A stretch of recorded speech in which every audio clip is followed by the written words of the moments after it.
Chapter 3, The Chemistry of Life.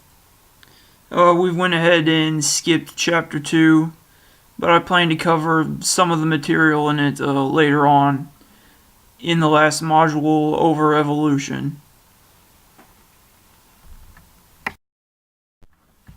Here are the primary objectives for this module. We're going to identify the most common elements in living organisms. We're going to identify the 3 subatomic particles that make up an atom and learn the charge for each of these. We're going to learn how the number of valence electrons relates to bond formation, and we're going to learn how to determine how many bonds can be made between atoms and molecules. We're going to learn how to determine the number of protons, neutrons, and electrons when given the atomic number or the atomic mass. We're going to identify the 3 types of chemical bonds and describe how each is formed. We're going to list and describe the 6 properties of water that make it crucial for life. We're going to learn the importance of the pH scale, acids and bases, and buffers in biological systems. We're going to list and describe the 4 types of macromolecules that make up a living organism. And we're going to learn what ATP is and know why it is so important to living things.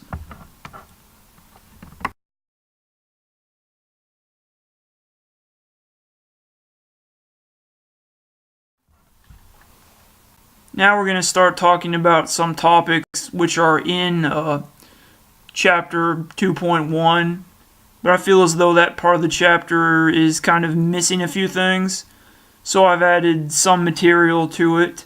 And a lot of this material is actually taken from the BMS 110 class taught by Dr. Smith, and also from my predecessor instructor in the BMS 100 class, Amy Pierce. I just want you to know that this material isn't all mine. Okay, let's begin. Atoms and elements. Matter is anything that takes up space and has mass, and this can be solid, liquid, gas, or plasma. And plasma here is basically a supercharged gas.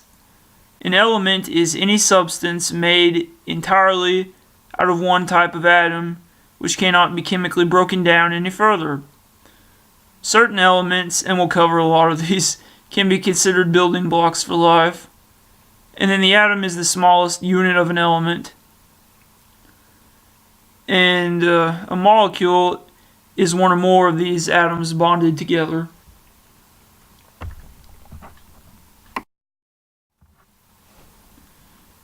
Elements are important to living things.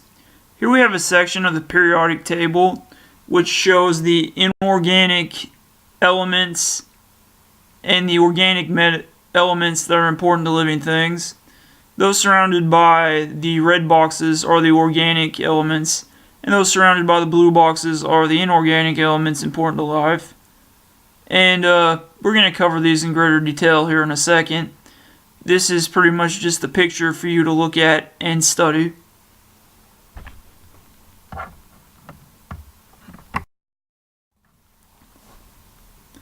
Life is a unique chemistry.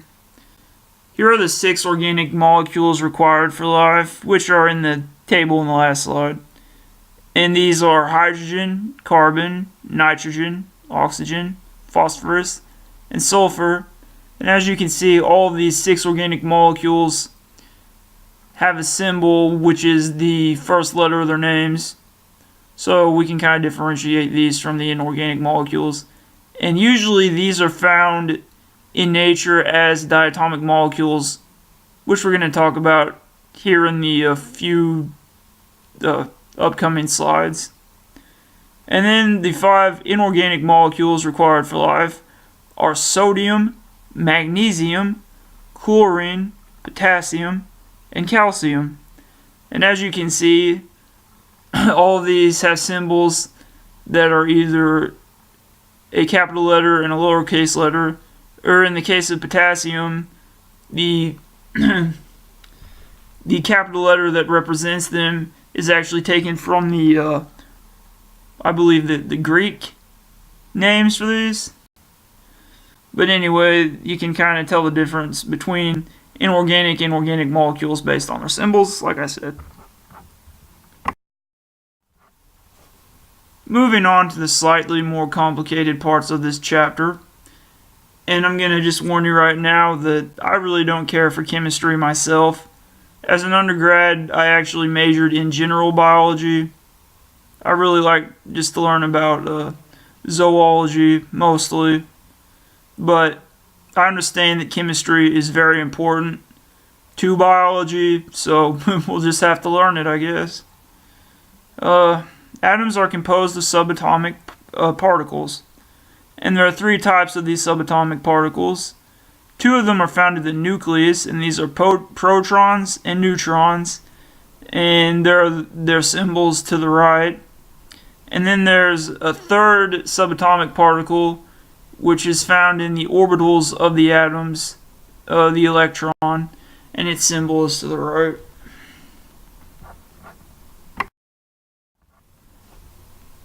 Now let's talk about orbitals. The orbital is the path an electron takes around an atom's nucleus.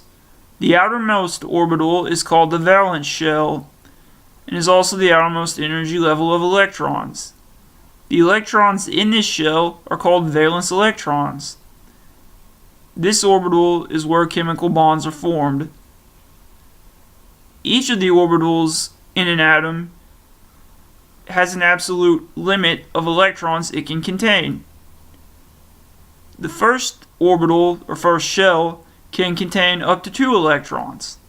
The second shell can contain up to 8 electrons, and the third shell can contain up to 18 electrons.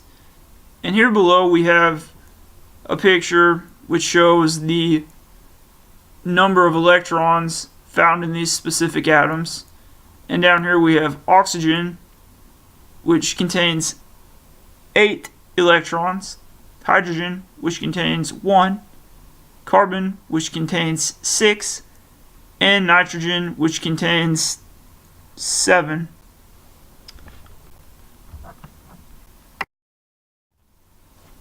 Here I'm going to talk about the atomic number and the atomic mass of an atom, and we're basically just going to cover real briefly how to read these specific parts of the periodic table. Each element has an atomic symbol, which is a letter or letters which represents that element. Each of these elements has a specific atomic number, which is the number of protons or the number of electrons in an atom. And the number of protons and number of electrons are usually always equal in a typical atom. And this is the number above the name and symbol of that element. And then the atomic mass is the number of neutrons plus the number of protons, and actually measures the actual weight of that atom.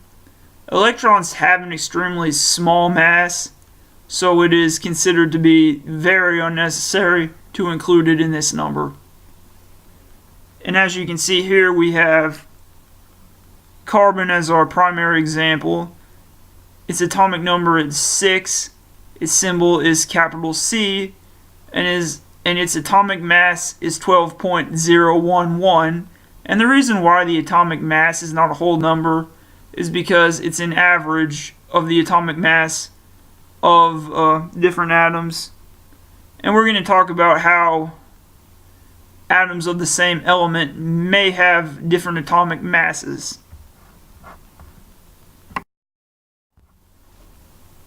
Atoms that have an atomic mass contrary to what is typical are called isotopes. And the reason their atomic mass is different is because they have the same number of protons but different numbers of neutrons, which results in the different atomic masses. And obviously an element can't have a different number of protons without becoming a different type of atom. So here we have an example with carbon. So carbon 12 has 12 neutrons, carbon 13 has 13 neutrons, and carbon 14 has 14 neutrons. And these isotopes are considered to be radioactive due to the differing number of neutrons. And we can sum this up in one equation, which I have written somewhat wrong, but we're going to cover it as is. And this equation is the number of neutrons equals the atomic mass minus the atomic number. A better way to write this equation, if you're going to write it down, is to write atomic mass equals atomic number plus the number of neutrons. In a radioactive isotope, and I'm going to have to correct myself a little here, is an isotope with an extremely unstable nucleus which emits energy in order to better stabilize the atom. So here, with carbon as our example again, carbon 14 is definitely radioactive, but carbon 13 is less so. So I guess you could say they're both radioactive, but one's more radioreactive than the other. Radioactive decay is the spontaneous disintegration of a radioactive substance into another element through nuclear division and the release of energy. And this is used to date organic materials. And this dating of inorganic materials based on radioactive decay is called radioactive dating.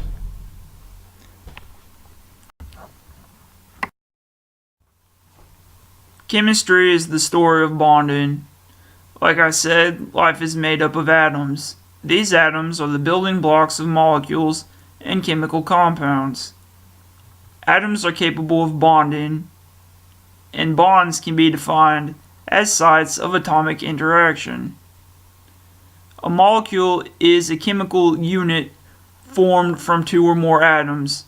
An example is a diatomic molecule of oxygen, which contains two oxygen atoms bonded together, and we write this as O2. And just remember that not all molecules are diatomic, obviously. A compound is a molecule in which, unlike atoms, are bonded in proportions which are always the same. Such an example would be CO2, which is a compound because it always contains one carbon and two oxygens, but it is also a molecule simply because it is formed between two or more atoms. So we could possibly call this a molecular compound.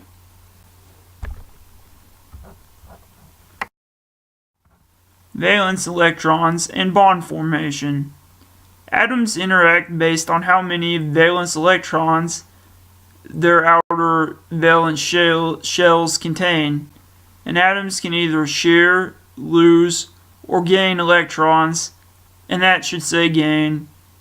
Atoms with 8 valence electrons have filled valence shells and cannot bond, and these atoms are usually very inert. An example of these are the noble gases, which include helium, neon, argon, krypton, xenon, and radon. Atoms with less than 8 valence electrons have unfilled valence shells. Atoms with 1 to 3 electrons need to lose electrons, and these form positive ions upon the loss of their electrons. Atoms with 5 to 7 electrons need to gain electrons, and these form negative ions when they gain these electrons. And the reason why they're more negative, or why the atoms are more negative when they take electrons, is because electrons have a negative charge in comparison to a proton's positive one. I don't think I started that. Here's just a chart that shows how atoms interact when they have a certain amount of electrons in their valence shells. And remember, the number of valence electrons determines which bonds an atom can make. When atoms lose or gain electrons, they become charged, and these are called ions.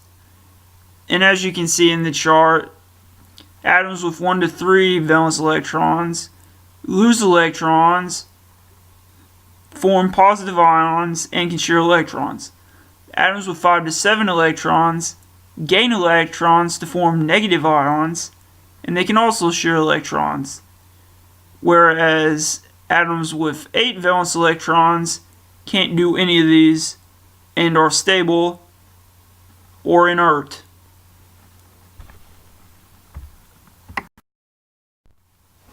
Here are the 3 types of chemical bonds. Ionic bonds are the result of the interaction of the positive and negative charges of ions, hence the reason they're called ionic. Covalent bonds are bonds in which atoms share electrons, and hydrogen bonds are fairly weak bonds which contain hydrogen. There is also a 4th type of atomic interaction, which isn't really a bond, and these are van der Waals forces. And these are the result of intermittent electromagnetic interactions between resonating or vibrating molecules. And we'll talk about these in the next few slides. Ionic bonds are based on the strong attraction between positive and negative ions or charges, and they essentially work just like magnets. An example of a typical ionic bond would be the one that occurs when sodium bonds with chlorine to create sodium chloride or table salt. Sodium has 1 electron in the outer orbital. If this electron is stripped away or donated, the atom becomes a sodium ion, which is shown at the right.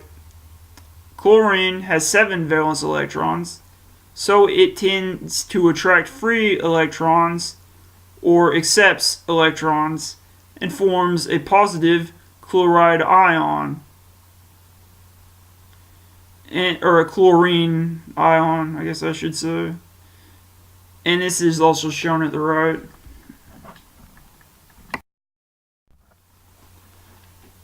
And here's just the picture of what happens when chlorine and sodium essentially swap electrons. Sodium loses an electron to chlorine, resulting in the completion of both of their outer shells, which results in the creation of sodium chloride or table salt.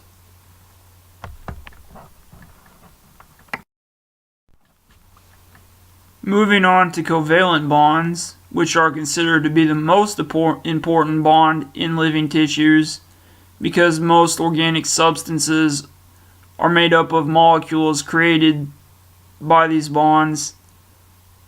And these are very strong bonds. They commonly involve carbon, oxygen, nitrogen, or hydrogen. They can involve some others also. In these bonds, atoms share electrons such that both atoms are able to fill their valence shells. And this degree of sharing varies. Sometimes the electrons are shared unequally, which results in what we call a nonpolar covalent bond. Electrons are shared equally in these bonds. Electrons can also be shared unequally, which results in polar covalent bonds. And atoms can share multiple electrons in these bonds. In a single bond, they can share 1 pair of electrons, like that which is found in a diatomic molecule of hydrogen. They can share 2 pairs of electrons, which results in a double bond, like that which is found in a diatomic molecule of oxygen.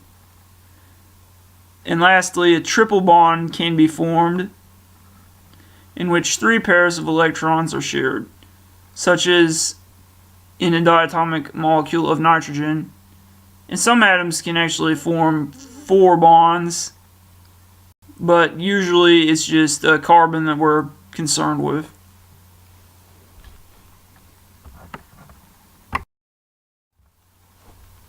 Now let's take a closer look at polar covalent bonds.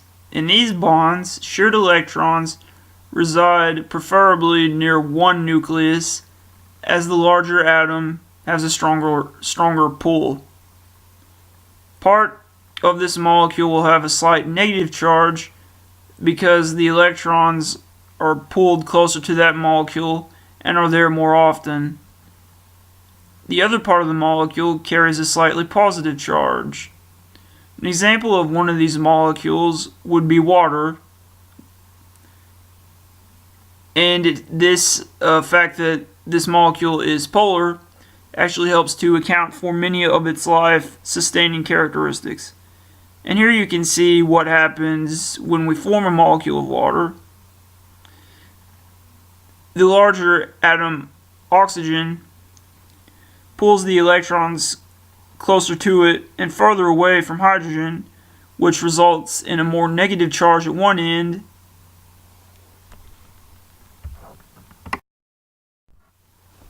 Now let's talk about hydrogen bonds. When hydrogen bonds to another atom, this results in a polar covalent bond between hydrogen, which gives it a positive charge, of course. And this will pretty much always happen when hydrogen bonds to any atom that isn't hydrogen, because most atoms are bigger than hydrogen. And this allows for the formation of weak but very important hydrogen bonds, in which hydrogen can bond to a nearby atom which has a negative charge. And this is kind of the way that ice is formed. And these bonds join very important molecules together. Hydrogen bonds are actually what join the two strands of your DNA together, and they also help to determine the shape of proteins.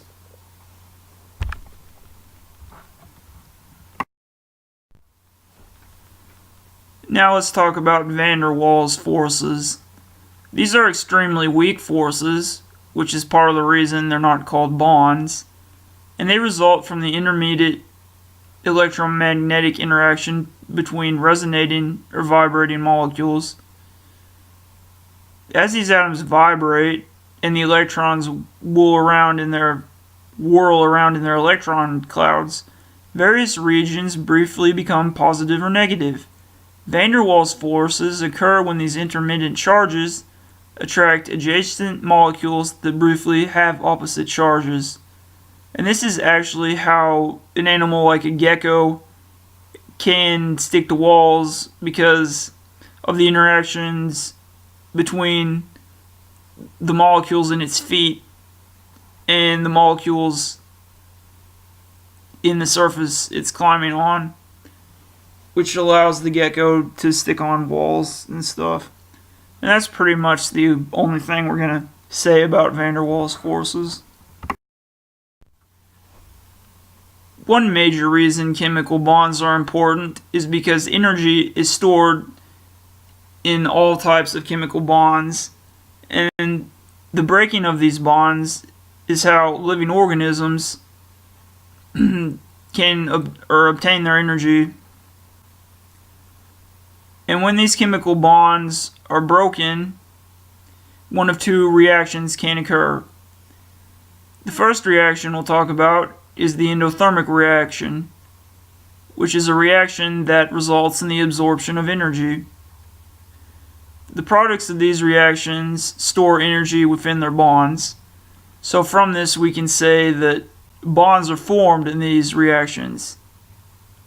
In living organisms, such reactions usually produce larger molecules such as glycogen, starch, and proteins, and some others. The next type of reaction is the exothermic reaction, which is a reaction that releases energy,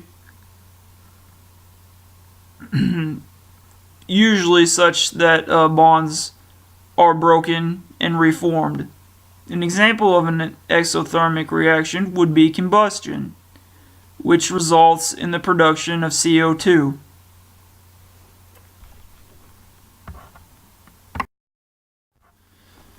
In living organisms, energy is usually stored in glucose molecules, which are created by plants through photosynthesis, in which they use energy from the sun and CO2 to create this sugar.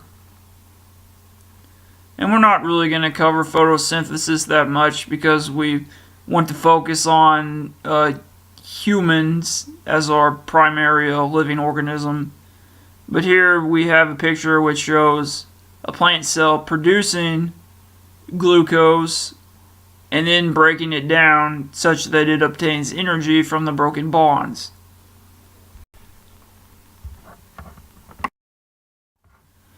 Moving on to section 3.2, and I think I might have said that this was chapter 2 at some point in the slides, but it is 3. This section will contain material, most all of which is found in your book. Water is life's essential chemical.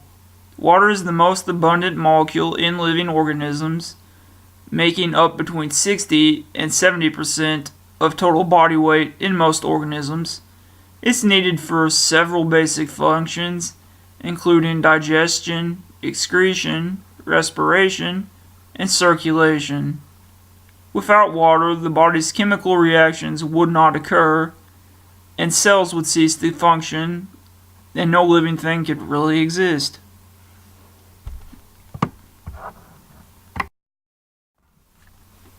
Here are the 6 properties of water which make it crucial for life. It is capable of staying in its liquid form at room temperature. It is a good solvent, which means it is capable of dissolving many different substances, and we might even call it the universal solvent. It is both cohesive and adhesive. It has a high specific heat. It has a high heat of vaporization, and it's one of the extremely few substances in which the solid form of water, ice, can float in liquid water.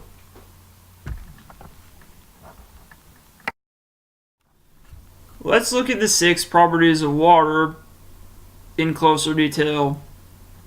Number 1, water is liquid at room temperature, and we'll compare this to most other compounds with similar molecular weights, which are usually gases at room temperature. Water remains liquid due to hydrogen bond attraction between molecules, which is another reason water is so important. Water becomes a gas, or vaporizes, only at or above 100 degrees Celsius, or 212 degrees Fahrenheit, and it solidifies at 0 degrees Celsius, or 32 degrees Fahrenheit.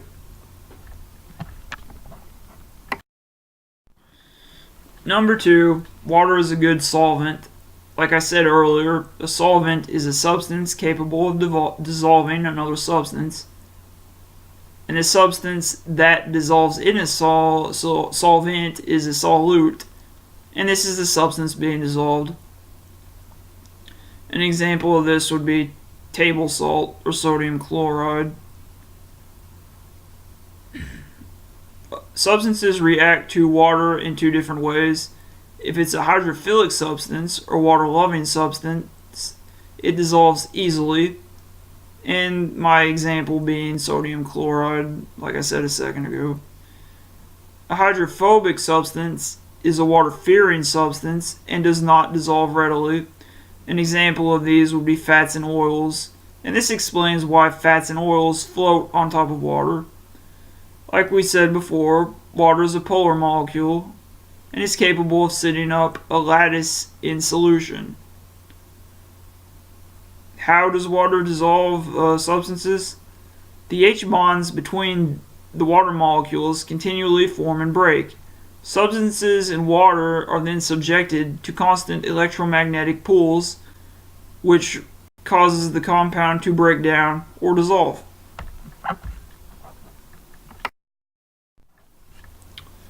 Number 3. Water is both cohesive and adhesive. And cohesive means that water is able to stick to itself, or the molecules of water are capable of sticking to each other. Adhesive means that water is able to stick to other surfaces. And both of these things allow water to fill spaces within the body, line membranes, and provide lubrication within those cavities, and also within the organs. Number 4, water has a high specific heat, which just means that it takes a lot of energy to raise or lower the temperature of water.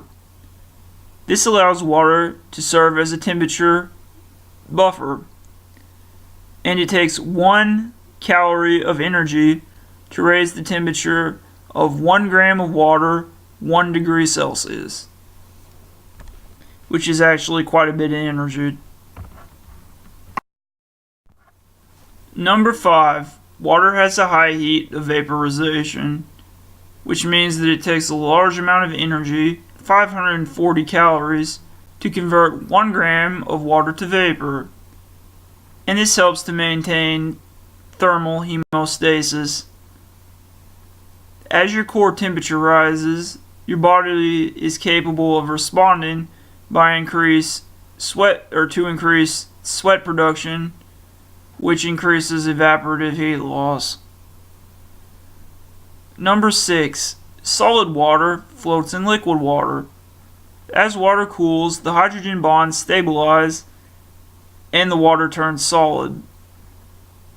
These bonds hold the molecules a specific distance apart, which makes solid water slightly less dense than liquid water, and thus water or ice floats. Frostbite occurs when tissues freeze. The water within and between the cells expands, and this forms ice crystals, which burst the cells and crush the cells due to their expansion.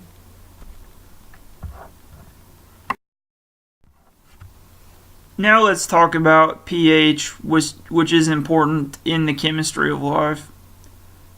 pH is a scale which measures the hydrogen concentration in a substance. This ranges from 0 to 14, with 0 being high in hydrogen concentration and 14 being very low. Substances with a pH ranging from 0 to 7 are called acidic and thus have a high hydrogen concentration. Substances with a pH ranging from 7 to 14 are called basic and have a low hydrogen concentration. Substances with a pH of 7 are neutral, and in these substances, the concentration of hydrogen equals the concentration of hydrogen oxide. An example of such a substance would be water. And just think of hydrogen oxide as the opposite of hydrogen, and thus bases are the opposite of acids. And this scale is logarithmic as opposed to just plain old linear, so that each 1 unit increase is actually a tenfold increase in concentration.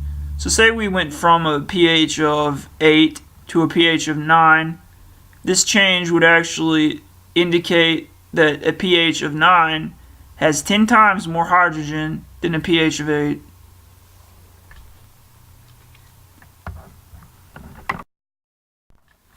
Now let's talk about acids and bases and what constitutes a strong acid and a strong base. When strong acids are added to solution or solvent, they dissociate easily or break apart easily, which adds a great deal of hydrogen to the solution. Compare this to weak acids, which dissociate very poorly and add very few hydrogens to the solution. When strong bases dissociate, they add a great deal of hydroxide, and this molecule is called hydroxide. I don't know what I called it in the preceding slide, but it's hydroxide. And a great deal of it is added to the solution when strong bases dissociate. Weak bases, of course, dissociate poorly and add very few hydroxide ions to the solution. When acids and bases are mixed together, they tend to neutralize each other.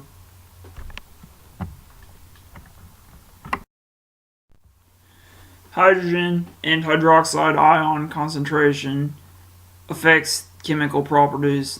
One of the most important ions there is hydrogen, which is simply a bare proton. Acidity matters to the human body because it affects the rate of most chemical reactions in the body and the concentration of most chemicals in the body. The pH of human blood usually stays between 7.35 or 7.45. If it's higher or lower than this, the living organism likely has a problem, or the human has a problem. Buffers are substances which stabilize pH by absorbing either excess hydrogen or excess hydroxide ions.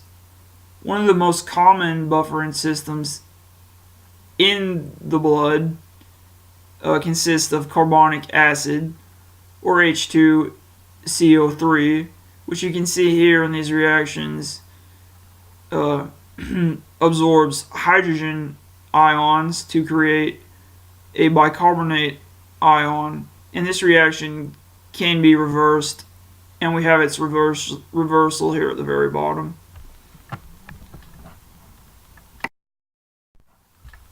Your body cannot withstand a shift in acidity, or more correctly pH, any better than it can stand a shift in temperature.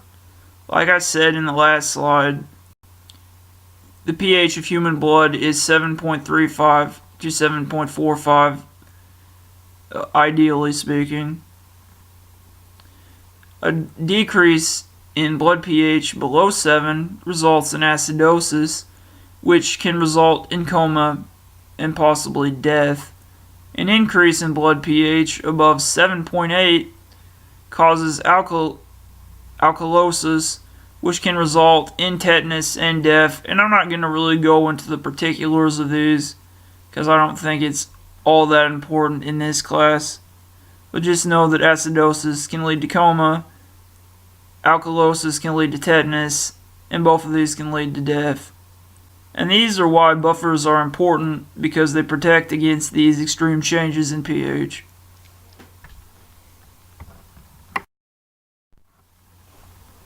Moving on to section 3.3, organic compounds.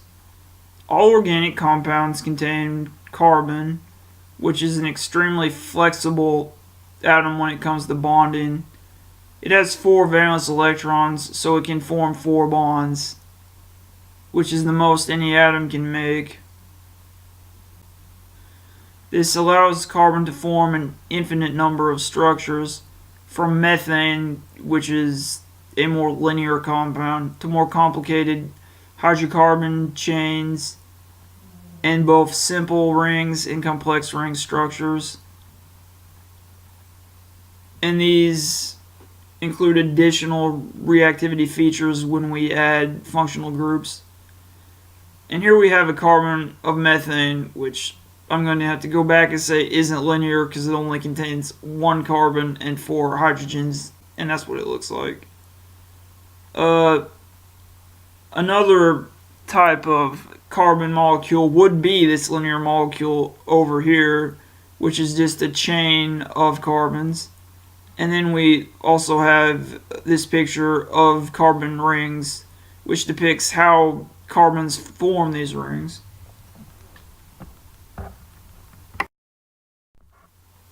Now let's briefly talk about functional groups. The functional group is a subunit on an organic molecule that helps to determine how it reacts with other chemicals.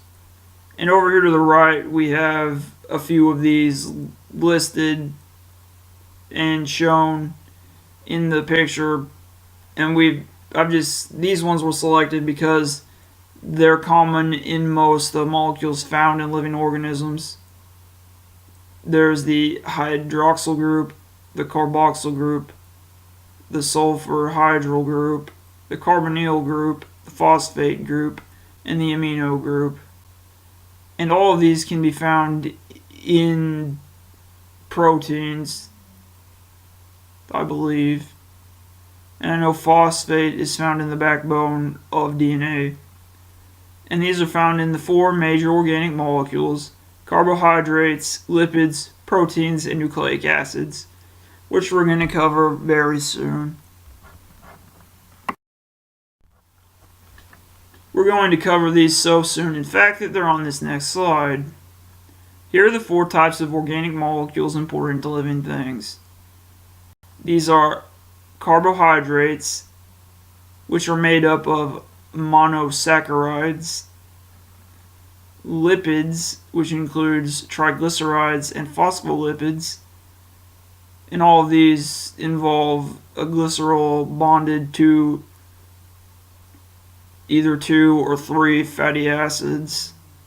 They're the proteins, which are made up of amino acids.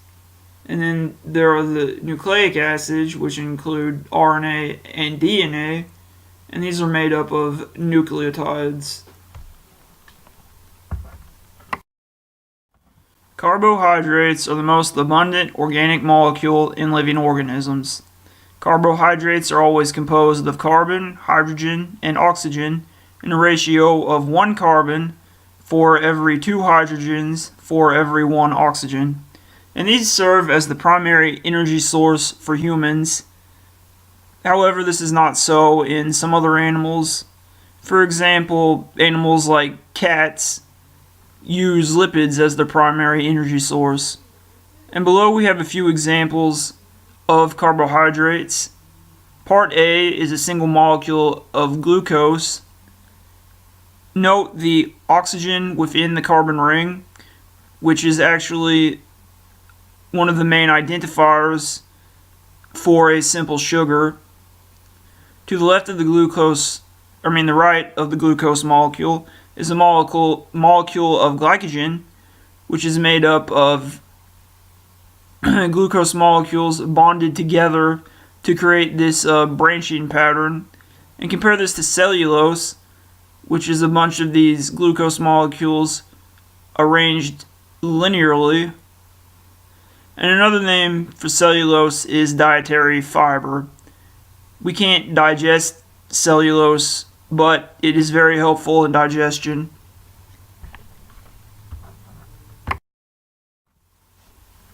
In the last slide, I used the word polymer.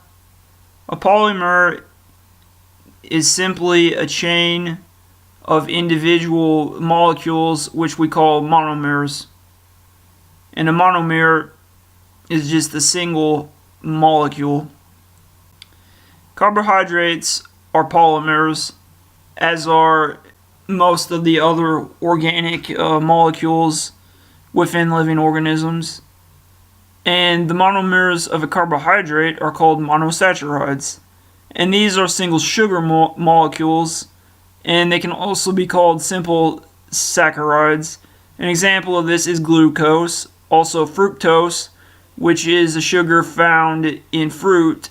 There's also galactose, ribose, and deoxyribose. Deoxyribose is actually the sugar found in DNA, which composes part of the DNA backbone. And both ribose and deoxyribose have an oxygen within their carbon ring, as do all these other simple sugars. And ribose is actually the sugar found in the backbone of RNA. 2 monosaccharides together is called a disaccharide, which is exactly 2 linked monosaccharides. An example of this is sucrose, or table sugar, which is composed of both glucose and fructose. There is also lactose, which is the sugar found in milk, and this is composed of glucose and galactose. There's also maltose, which is composed of 2 glucose molecules. An oligosaccharide is simply a few monosaccharides linked together. And as you can tell from this definition, that doesn't really specify exactly how many monosaccharides are in an oligosaccharide. So we're just going to say that they contain 10 or less. And then a polysaccharide is many monosaccharides linked together. An example of this is glycogen and glucose, which I showed you in the last slide, and also starch.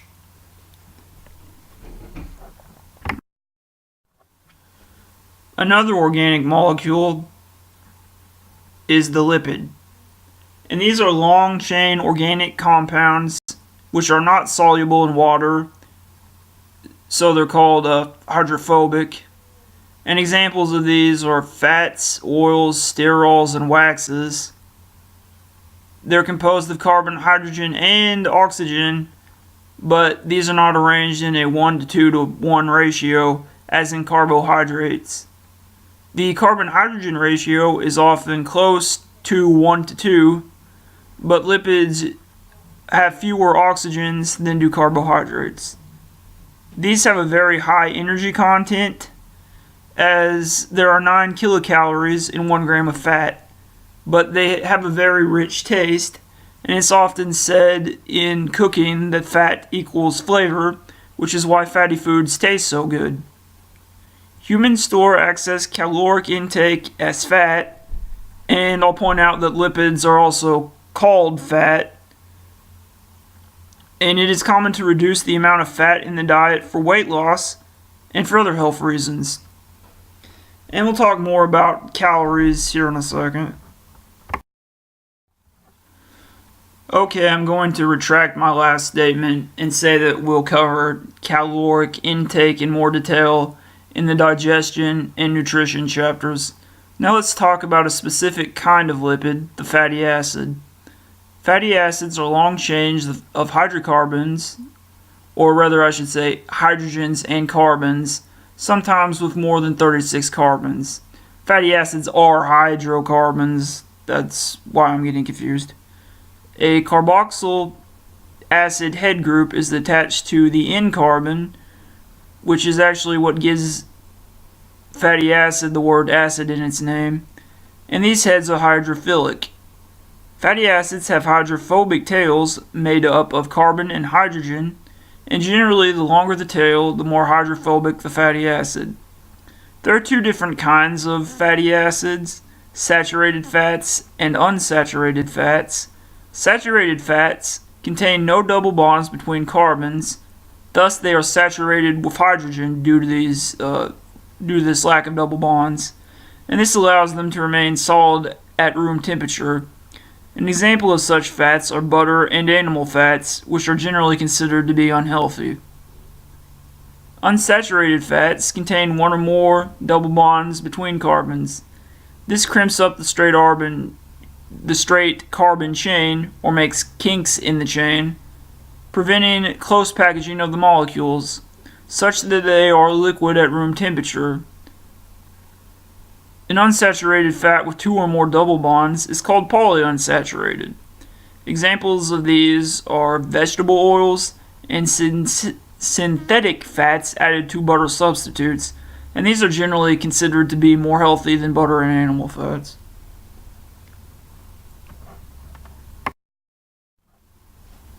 Here's a picture showing the 2 different fatty acids. So over here on your left is a saturated fatty acid, and as you can see, it's linear. And the fact that it's linear allows these molecules to line up in an organized fashion, which explains why saturated fats like butter aren't liquid at room temperature.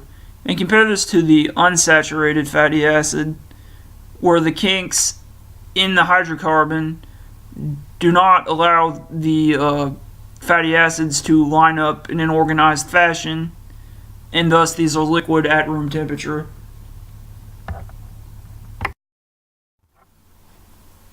A second type of lipid is the triglyceride, and these molecules are composed of 3 fatty acids attached to a glycerol backbone. These molecules are non-polar and uncharged, and are usually used as storage molecules within the body. These are the most abundant fat in the body, and they store 2 to 3 times as much energy per gram as carbohydrates or protein. These are contained within the adipose or fat tissue, where excess calories are stored in droplets of triglycerides, or rather they're stored in the form of triglycerides. And over here to the right, you can see the glycerol on top and the hydroxides here on the glycerol are attached to the hydroxides on the fatty acids, and that's how they're connected. And just ignore this reaction because here I just want you to see what a triglyceride looks like.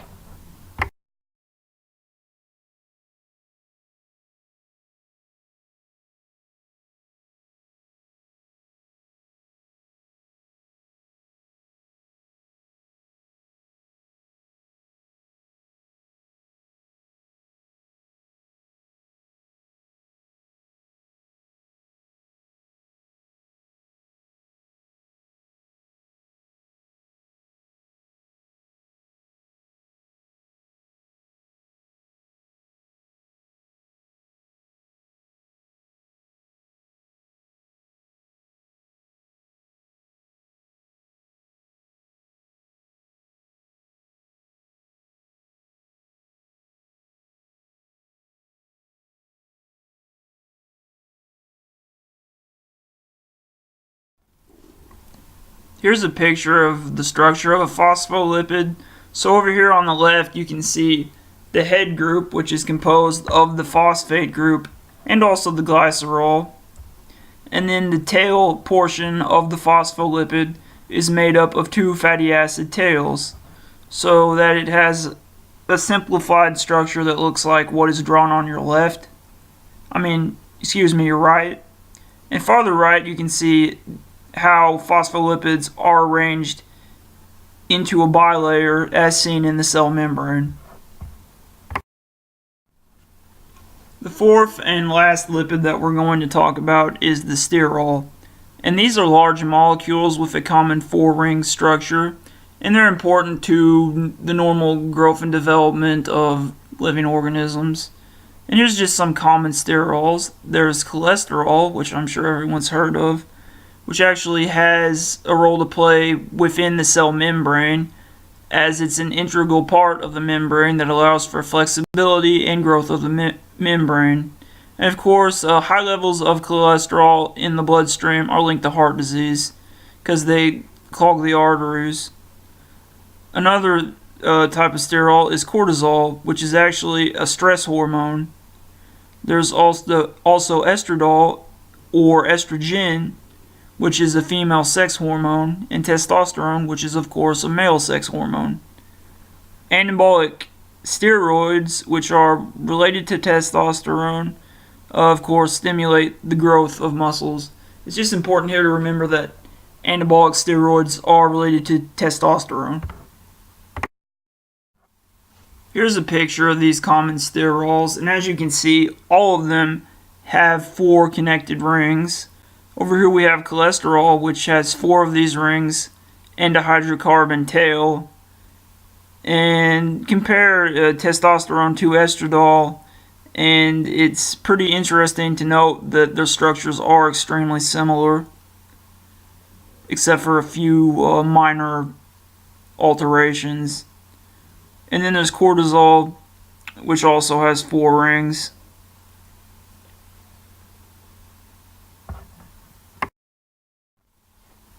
Moving on to the third type of organic compound, the protein. And proteins are polymers made up of monomers called amino acids. Amino acids themselves are composed of 4 component parts: a hydrogen atom, an amino group, a carboxyl group, and a radical group or side chain, which varies from amino acid to amino acid. And it's probably best to remember the amino group and the carboxyl group as the main functional groups that you need to study, just simply because they're in amino acids. And this R group is what determines the activity of the amino acid. And amino acids can be polar, nonpolar, acidic, or basic. And over here to the right, we just have a picture which shows the component parts of an amino acid. And for representative amino acids, we have glycine, cysteine, tyrosine, and lysine.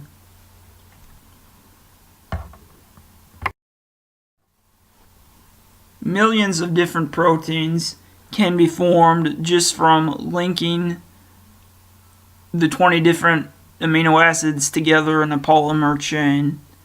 And below is just the chart that you can study, which shows all 20 of the amino acids, which are divided into nonpolar amino acids, polar amino acids, negatively charged amino acids, and positively charged amino acids.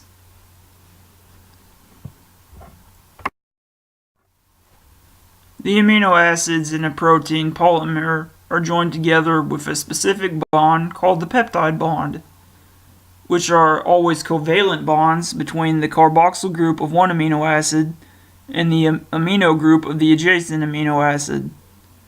When many amino acids are joined together, they form a polypeptide or a polypeptide chain. These chains are polymers of amino acids, and they need to fold in a unique and specific way to function properly. Denaturation of a polypeptide or protein will result in the loss of the protein function.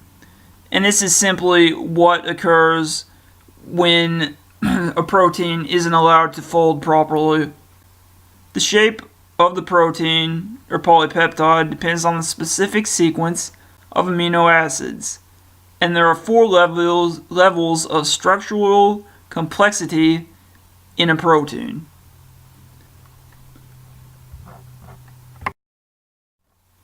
Before we really get into this slide, I want you to look at the picture on the right, which shows you how peptide bonds are formed, or how amino acids are linked.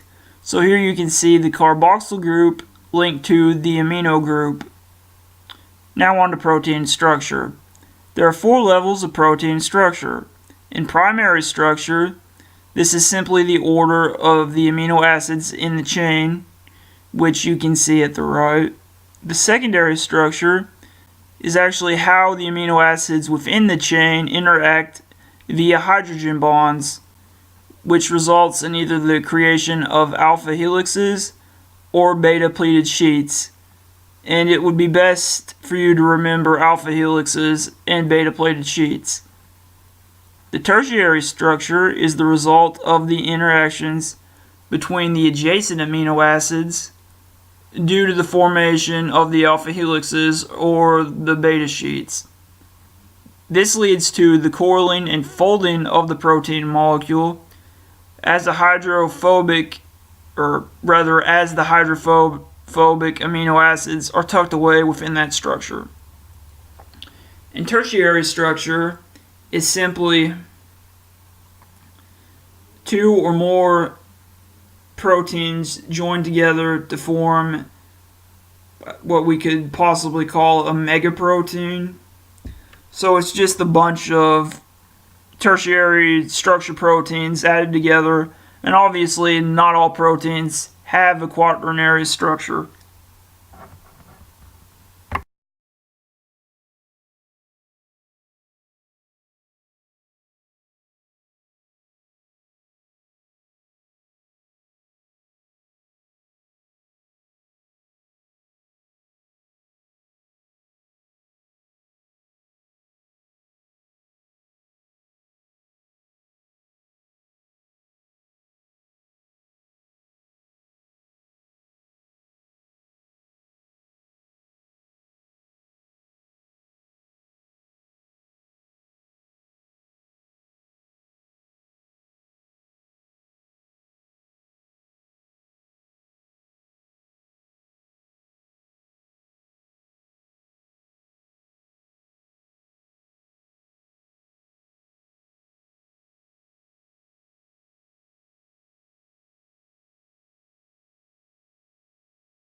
One specific type of protein is the enzyme, which serve as catalysts for biochemical reactions within the body of a living organism.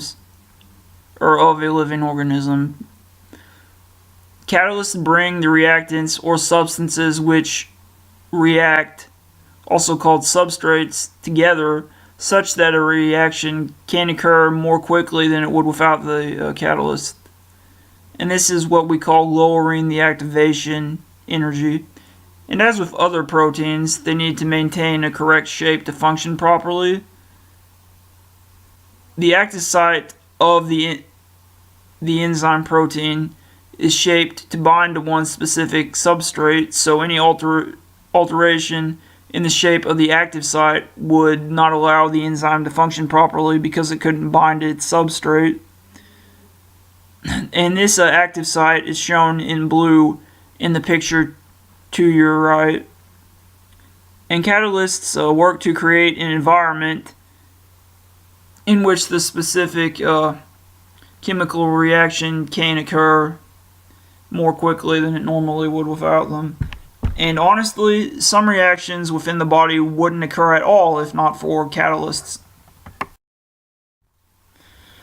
Here is a depiction of the enzyme mode of action. And in this case, we have an enzyme breaking down a substrate into products. Sometimes they do take molecules and combine them back together, so just know that we're not always breaking something down here. So in this case, we have the active site outlined in blue and the substrate in purple. So first the substrate binds to the active site, which in this case breaks the bond between the molecules, which creates products. And just try to remember what an active site is and what it does and what happens when it's altered. And just remember that a substrate is the chemical which reacts to create products.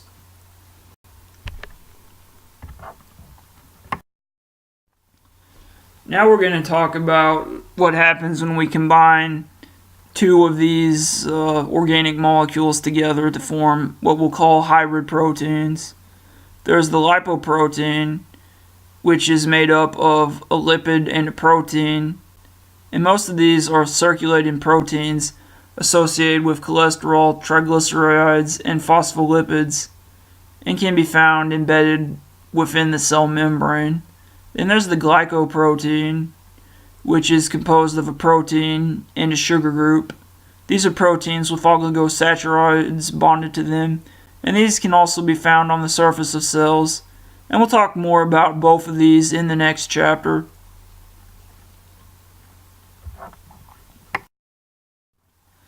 The fourth and last group of organic molecule that we're going to talk about are the nucleic acids. And these are large molecules, or rather very large molecules, composed of carbon, hydrogen, oxygen, nitrogen, and phosphorus. Nucleic acids are the molecules that store and process the hereditary information of an organism. And there are two types of amino acids. There's DNA, or deoxyribonucleic acid, which exists in the nucleus and only in the nucleus of our cells. And this provides the information needed to build proteins. It regulates physiological processes through the creation of these proteins and maintains homeostasis. Then there's RNA, or ribonucleic acid, which is not usually a storage unit, and it may occur inside or outside the nucleus. RNA serves to regulate cellular metabolism, produce proteins, and govern developmental timing. And RNA is sort of like the instructions to make a protein, and these instructions are basically wrote based on what the DNA says, and that's essentially what role RNA plays, and we'll talk about this more.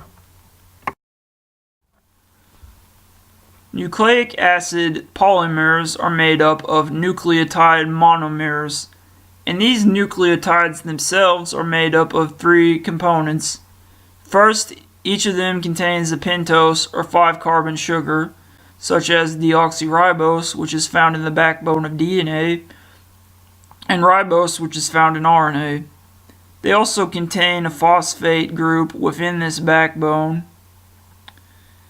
and possibly the most important component in a nucleic acid or nucleotide is the nitrogenous base, which is actually what provides the code in DNA. And there are 4 types of nitrogenous bases. There is guanine, cytosine, which I've spelled wrong here. It should have an S between the O and the I. Adenine, thymine, which is found only in DNA. And the counterpart of thymine is uracil, which is of course found only in RNA.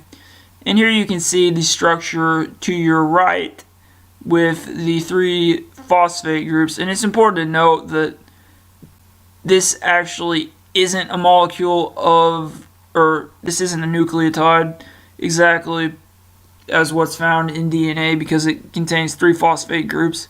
But usually they contain only 1 phosphate group, and then they contain the sugar, which is in red, and then the base, which is in blue.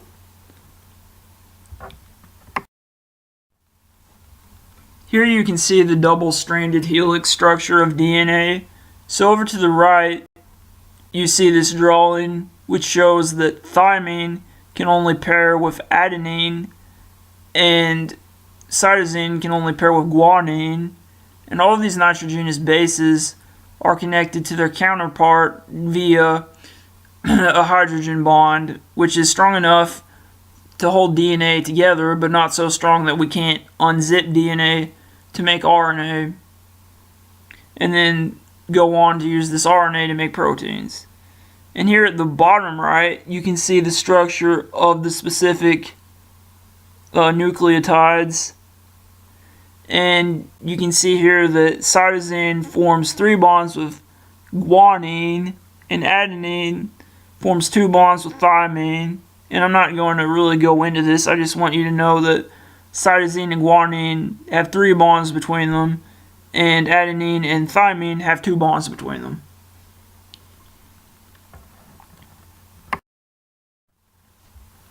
Now, before we go on, I'd like to cover up some things about RNA. So, when DNA is unzipped by an enzyme, and there are enzymes which unzip DNA, this allows for nucleotides within the nucleus to attach to the DNA and copy it in the form of RNA. And that's really all that RNA is a copy of DNA, which can then be read by the proteins within the cell plasma to form other proteins, as the amino acids are bound together with peptide bonds. And we'll talk about this a little later on. Here's just a chart that shows the basic differences between DNA and RNA. So the sugar found in DNA is deoxyribonucleic acid, or rather DNA is called deoxyribonucleic acid because it's composed of deoxyribose sugars, whereas RNA is called ribonucleic acid. And here we have the names of the sugars. DNA is double-stranded most of the time. We're not going to talk about situations in which it's single-stranded, and RNA is usually single-stranded. DNA also contains guanine, cytosine, adenine, and thymine, and RNA contains all of these same nitrogenous bases except for thymine, which here in RNA is replaced with uracil.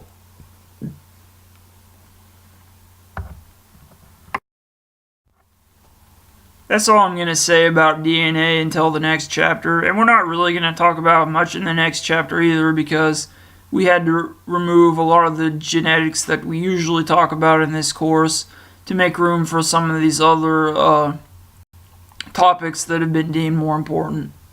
Now we're going to talk about the high energy compounds which power cellular activity.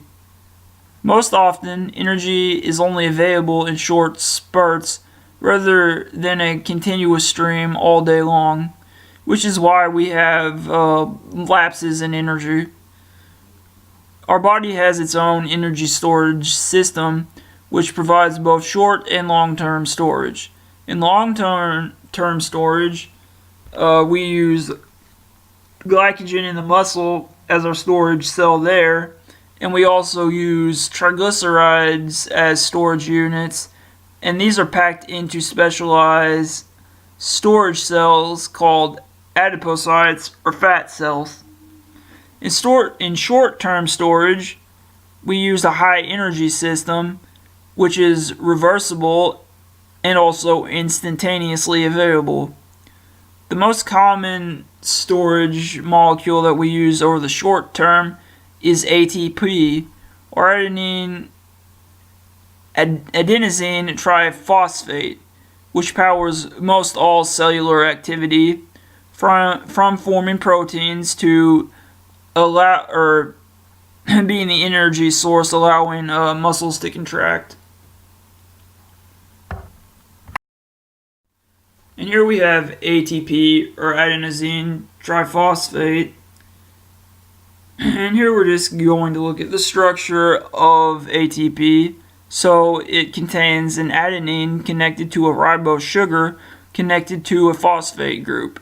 So it's kind of like that picture I showed you in slide 55, where there are 3 phosphate groups. And each time one of these phosphate groups is removed, we can obtain energy from this bond. And ATP actually has the most energy compared to other similar molecules because of these 3 phosphate groups. And the more phosphate groups we remove, the less energy ATP contains. And we're going to cover this in great detail in the next chapter, so don't worry about it too much just yet.